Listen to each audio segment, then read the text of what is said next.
Good evening and welcome to this edition of You and the Economy. My name is Chinemerem Joseph.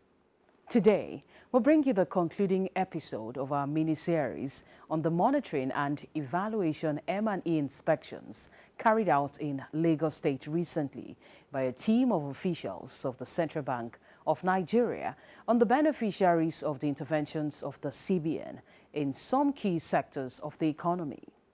In the last episode of the mini-series, we had dwelt on the visit of the team to Pinnacle Oil Company and Candle Company Limited, both in the Bejuleki zone of Lagos State. In today's edition of the program, we shall bring you the highlights of similar visits to the Lekki Peninsula by the CBN team, where the projects of two other companies that benefited from the interventions of the CBN were inspected by the M&E team. The organizations are Lagos Free Zone Company, a subsidiary of industrial giants Tolaram Group, and Sana Building Systems, a steel and aluminium fabrication technology company. Here now is that concluding report on the highlights of those M&E visits.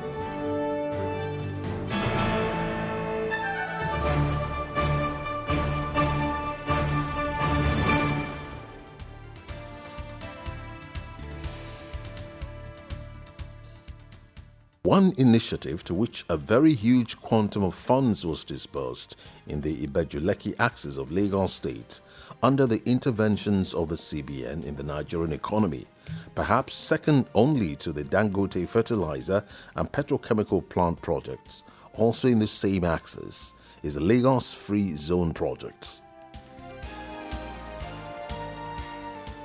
A game-changing project of epochal proportions, the initiative is designed to raise Nigeria's current abysmal ranking on the Global Ease of Doing Business Index.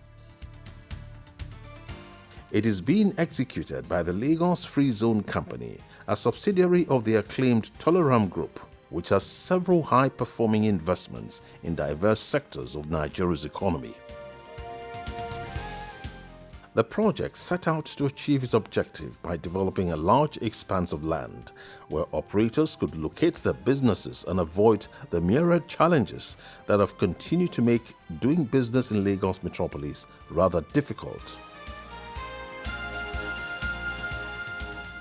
The promoters of the Lagos Free Zone project believe that if an atmosphere devoid of the challenges prevalent in Lagos metropolis could be created in the zone, and if it could boast of facilities, infrastructure, and an environment that can make doing business much easier than it currently is in Lagos, foreign investors will be more positively disposed to doing business in the country, to the ultimate benefit of the Nigerian economy.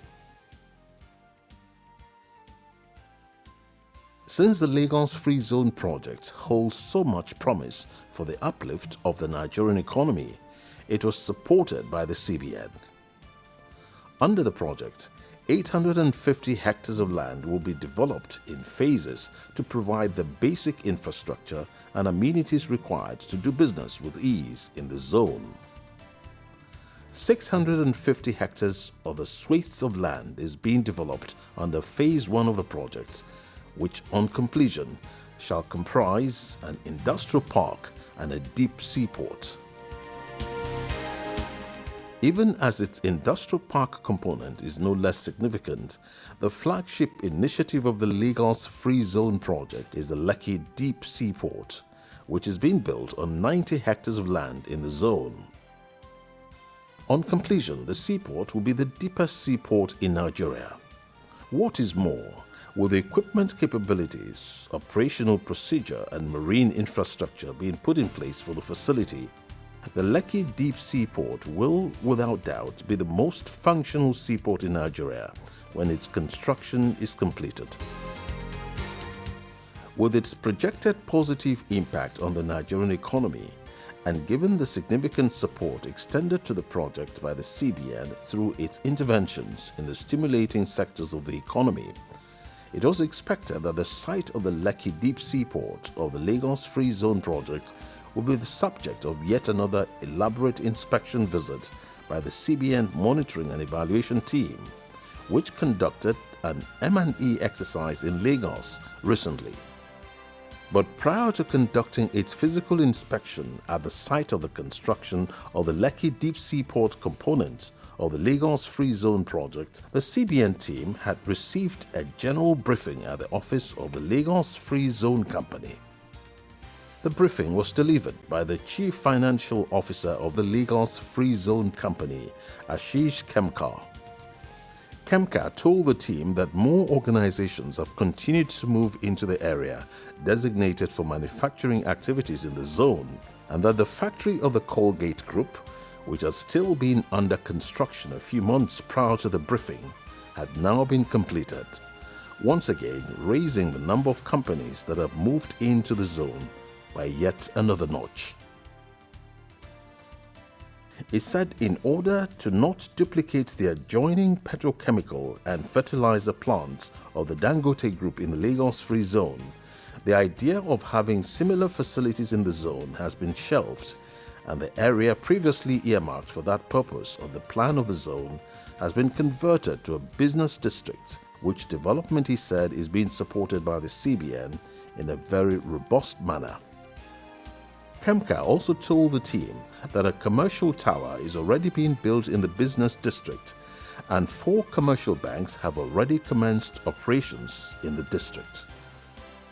The stretch of the zone starts from the tank farm to the end of the road, which is almost 7.2 kilometers long stretch. The plan which you see currently on the ground is an old master plan which was developed in 2013.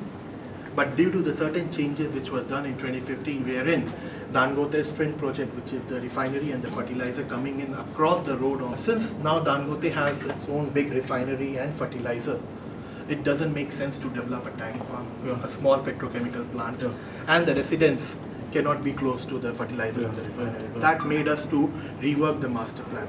And the new master plan was developed in 2019-2020.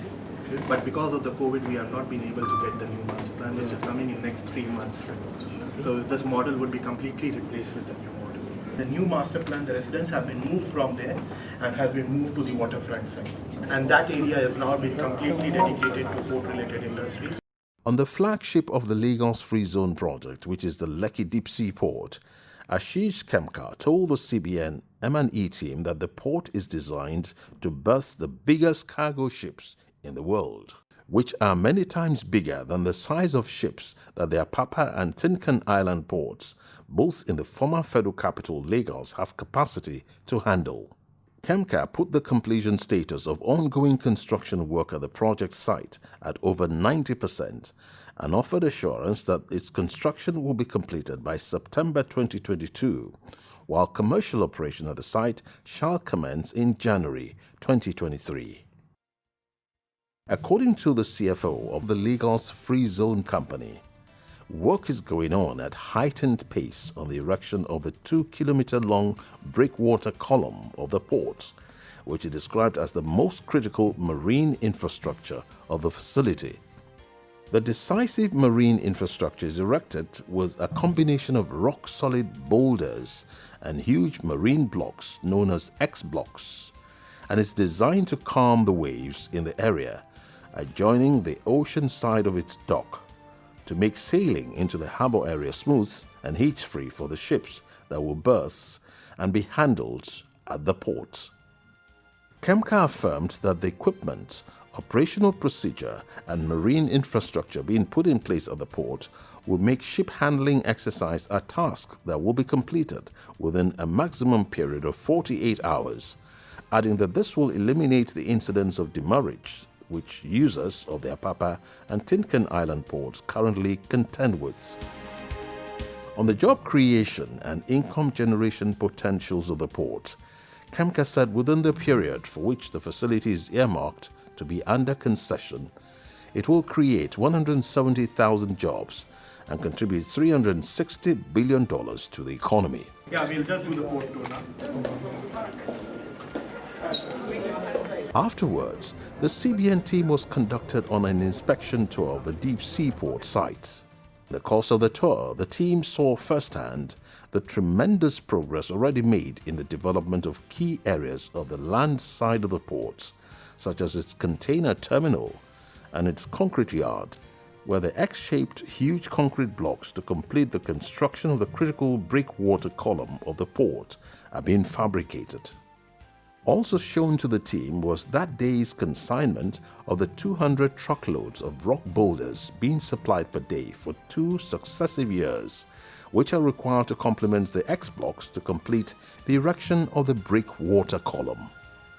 The team also saw the progress made in fabricating the huge tubular steel pipe columns required to complete concrete piling work at the site. Also highlighted was the impressive pace at which the buildings required to facilitate operations at the port were being constructed.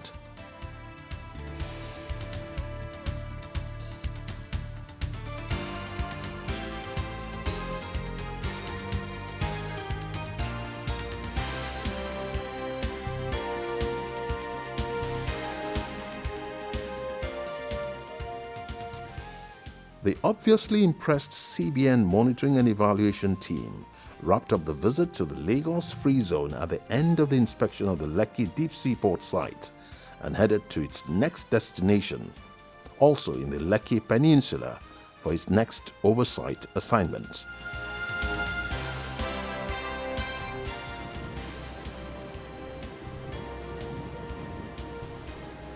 The last port of call of the CBN M&E team was Sana Global Project Company Limited, also known as Sana Building System, SBS, a steel and aluminium fabrication limited liability company, also based in the Lekki Free Trade Zone development area.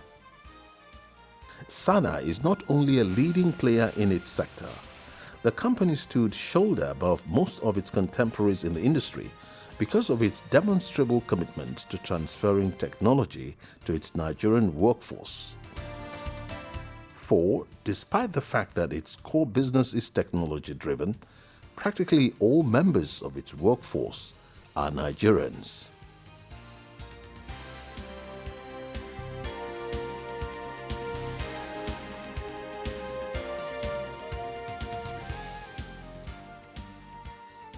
Sana also services the orders of clients based outside the shores of Nigeria, making it a veritable channel for generating foreign exchange for the country.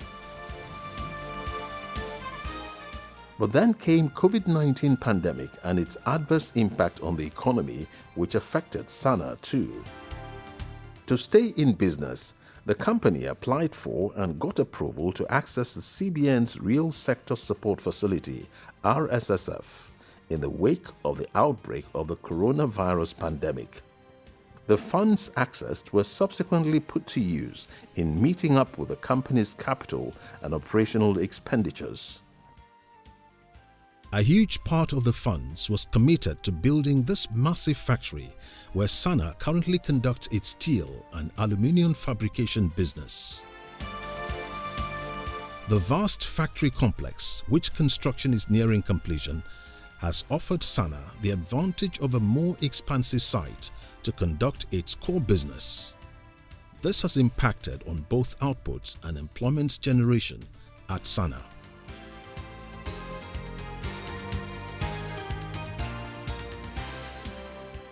Determining how well Sana had discharged itself in handling those disbursements and other related issues were the objectives of the inspection visit that the CBN team paid to the steel and aluminium fabrication company on what was the last of the visits it would undertake to the business locations of companies that benefited from the interventions of the CBN in the economy on its recent 2-day monitoring and evaluation exercise in Lagos.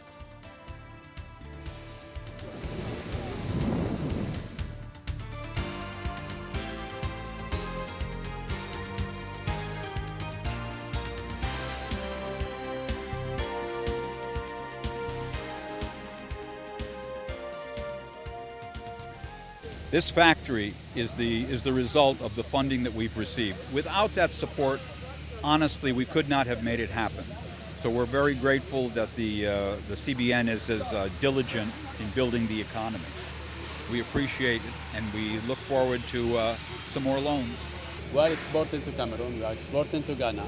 We get a great help from our bank, FCMB, then further the biggest support from Central Bank of Nigeria. They believe in us, they trust us, and we really thankful for the trust they give in us, for the facility is given to us. If we get more, we can do more. Of course, give us relief, especially it came in the right time, in the Corona time where the business was down. Then dropping the interest from 2-digit to a single digit for another 5 years to 7 years, that of course make any business great and easy. That make this business happen actually. Without it, I don't know if we would have done it or not. We really appreciate the support of the CBN. At the end of its inspection tour of Sana, a member of the CBN M&E team and CBN's Director of Trade and Exchange, Dr. Ozamena Naji, relayed the team's observations. I'm happy that Sana is actually exporting some of their products here to our neighboring countries, and that will earn us some foreign exchange. We hope also they can benefit from RT200, export more, so that they can get the benefit of the rebate. I'm actually glad also that that most of the workers here are Nigerians, and the second level job or the multiplier effect of the company is huge, because you have people moving these products to neighboring countries of Cameroon and Ghana where they have done business, and we also have companies here that are utilizing their materials and their products. So I can see the value of the money that we have put into the project, and we expect Sana to do more. If you need more money, development finance is here, because we can see that you're doing good with the money we've given.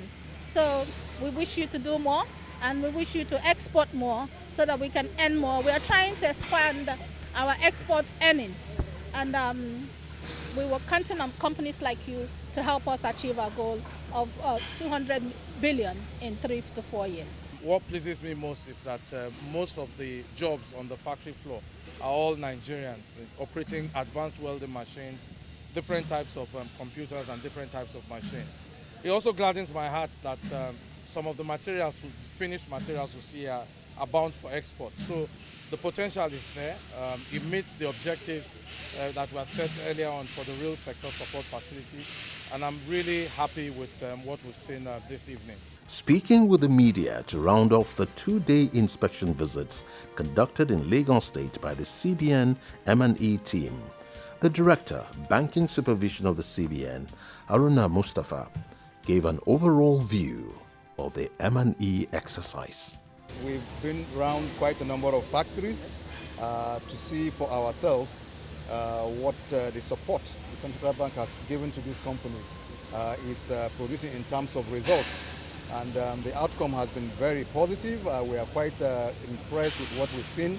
And this goes to show that the support that the Central Bank has given in terms of promoting the growth of the real sector is quite strategic, and given the potential benefits both in terms of employment generation and the impact across the entire value chain is quite massive.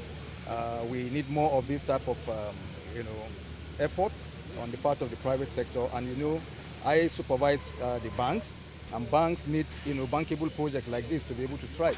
So there is a sense in which all these dots connect, all for the benefit, ultimate benefit of promoting the growth and development of the Nigerian economy at large.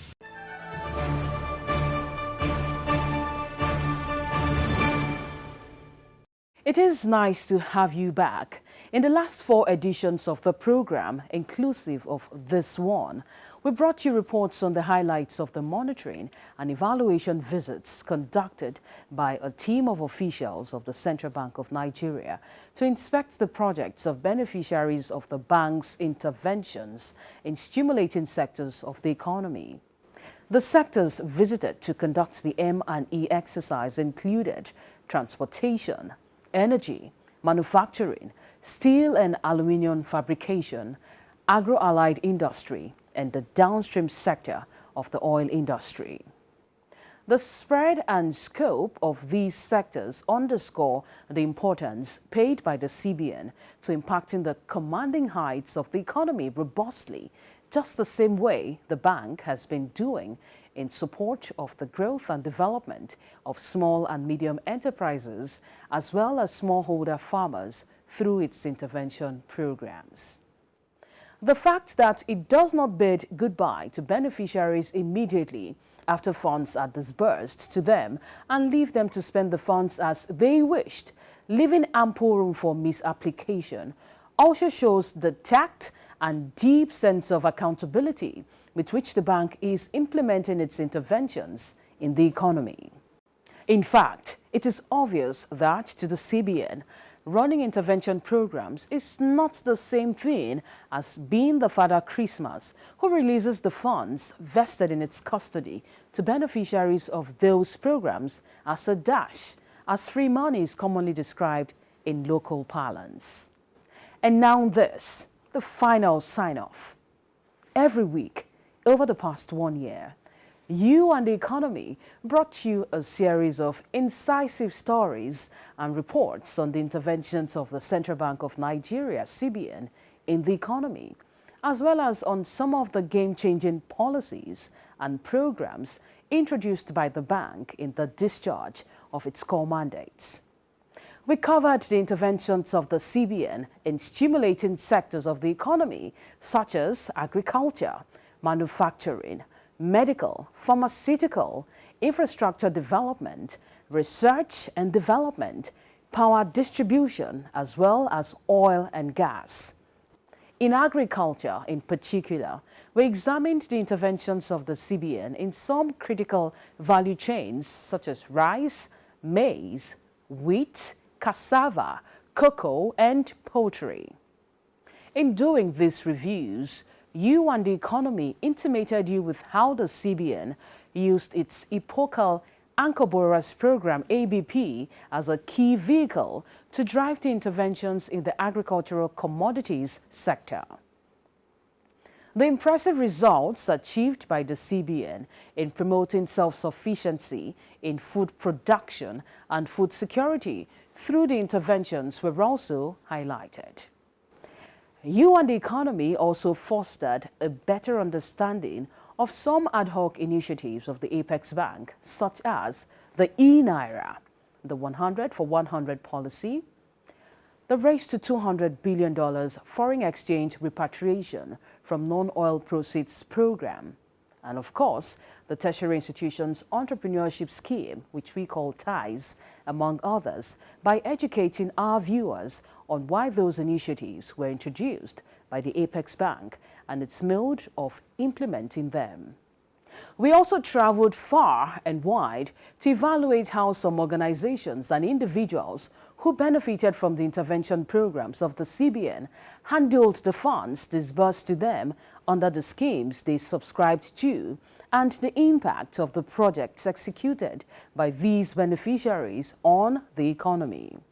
We now draw the final curtain on the 1-year duration that You and the Economy had been scheduled to run ab initio with this episode of the program which we just wrapped up.